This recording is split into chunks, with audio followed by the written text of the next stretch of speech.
안녕하세요, 정크입니다. 여러분 혹시 백화점 자주 가시나요? 저 같은 경우에는 거의 안 가는데요. 왜냐면 인터넷에서 웬만한 물건들은 다 살 수 있고 또 백화점 가면 사람이 많잖아요. 그런 기빨리는 곳에는 진짜 잘 안 가는 편인데 그럼에도 불구하고 크리스마스 시즌이 되면은 연말연시 분위기를 느끼러 가끔은 백화점에 갈 때가 있습니다. 그리고 요즘에는 뭔가 팝업 스토어나 이런 것들이 백화점에서 많이 열리다 보니까 가끔 그런 거 이제 좀 구경하러 가보려고 할 때도 있는데 기본적으로는 잘 안 가는 편이에요. 심지어 뭐 요즘에 마트도 잘 안 가는데 백화점이라고 가겠습니까? 그런데 오랜만에 극장에서 이런 백화점의 정취를 느낄 수 있는 애니메이션이 나와서 여러분께 소개해 드리려고 합니다. 바로 북극 백화점의 안내원인데요. 이게 아마 CGV 단독 개봉일 거예요. 그래서 이제 여러분들이 CGV에 가시면 뭐 이제 보실 수 있는데 아무튼 이 작품 같은 경우에는 백화점을 테마로 하고 있지만 평소에 우리가 알고 있던 그런 백화점은 아닙니다. VIA, Very Important Animal,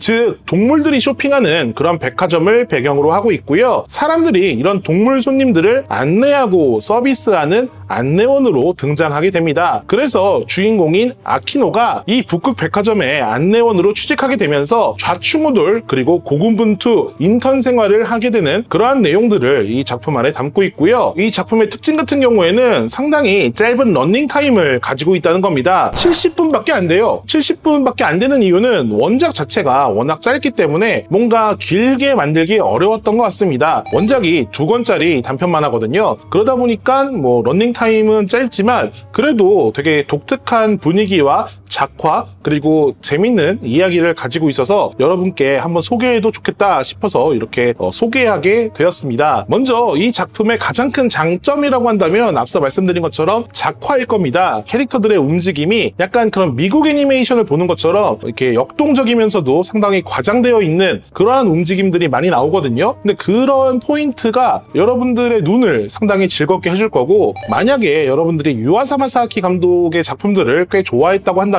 그러한 애니메이션적인 즐거움을 그대로 여기서도 얻을 수 있을 겁니다. 그리고 배경 미술도 상당히 좋거든요. 되게 파스텔 톤의 그런 색감 아니면 수채화로 이렇게 그린 듯한 그런 색감 이런 것들이 있고 전체적으로 약간 소설이나 동화 속에 들어가는 사파와 비슷한 그러한 텍스처 결로 돼 있어서 이런 부분에서도 여러분들이 보면서 와 되게 예쁘다라는 생각을 받으실 수 있을 거고요. 그리고 캐릭터 디자인도 원작이랑 유사하게 그려져 있긴 하지만 제가 보기에 어떤 느낌을 좀 받았냐면은 옛날 그 만화가들 애니메이션에 나오는 그런 작품들 있죠. 데즈카 오사무, 후지코 F 후지오, 요코야마 미츠테루 이런 그 만화가들의 캐릭터들이 언뜻언뜻 겹쳐 보이는 그러한 캐릭터들이 있었어요. 근데 그 캐릭터들이 약간 그런 현대적인 재해석을 거쳐서 이 작품 안에 녹아있는 그런 느낌을 받을 수 있었고요. 그리고 이 작품은 전반적으로 그 유머스럽고 만화스러운 그러한 이제 기조를 갖고 움직이긴 합니다. 동물과 사람이 대화를 할 수 있고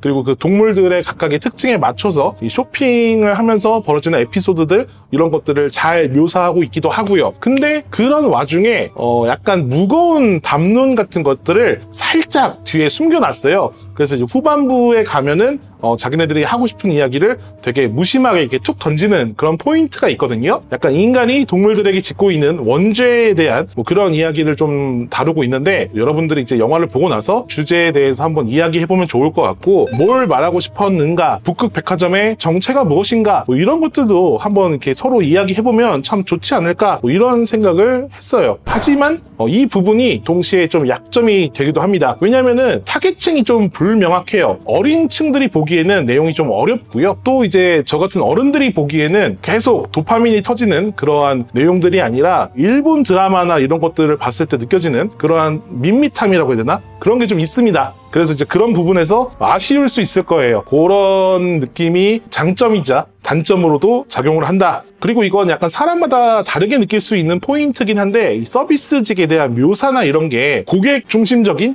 그런 부분들이 없지 않아 있습니다. 이걸 굳이 왜 이렇게까지 해야 되지? 라는 포인트도 분명히 있을 거예요. 근데 그게 약간 일본식 서비스직에 대한 그런 시선이라고 해야 되나? 그런 포인트들을 어떻게 받아들이느냐 각자의 좀 시각차가 상당히 이 작품을 재미없다와 재미있다를 가르게 할 그런 포인트인 것 같고요. 그리고 이 러닝타임 부분도 사실 좀 좀 아쉬운 포인트로 작용할 수 있을 것 같은데, 개인적으로는 그냥 오리지널을 좀 넣더라도 내용을 좀 늘리거나 아니면 이걸 시리즈화 시켜가지고 제대로 이 작품이 말하고 싶은 부분들, 이런 것들을 더 강렬하게 표현했으면 좋았을 것 같은데, 짧은 러닝타임 안에 이야기를 다 넣다 보니까 두루뭉술하게 좀 끝나는 부분이 없지 않아 있어서 결론이 확실하게 나오는 걸 원하시는 분들한테는 또 아쉬운 그런 작품이 되지 않을까, 이런 생각을 좀 해봤습니다. 앞서 말한 내용들을 총 정리해보자고 한다면 색감이나 배경 미술이나 캐릭터, 작화, 이런 애니메이션적인 부분, 기술적인 부분들은 상당히 훌륭한 작품이에요. 하지만 이 작품이 갖고 있는 거대한 담론을 짧은 시간 내에 다 풀어내지 못한 느낌이 없지 않아 있고, 타겟팅에 좀 실패한 게 아닌가 라는 생각이 드는 부분도 있습니다. 그래서 이제 그런 부분들이 아쉬움으로 남긴 하지만, 그래도 오랜만에 눈이 즐겁고 백화점다운 좀 화려함, 이런 것들이 가득했던 그런 애니메이션이었다라고 정리할 수 있겠네요. 마지막으로 한 줄 평과 그 점으로 마무리해 보도록 하죠. 잘 전시된 행복을 아이쇼핑하는 즐거움, 크크.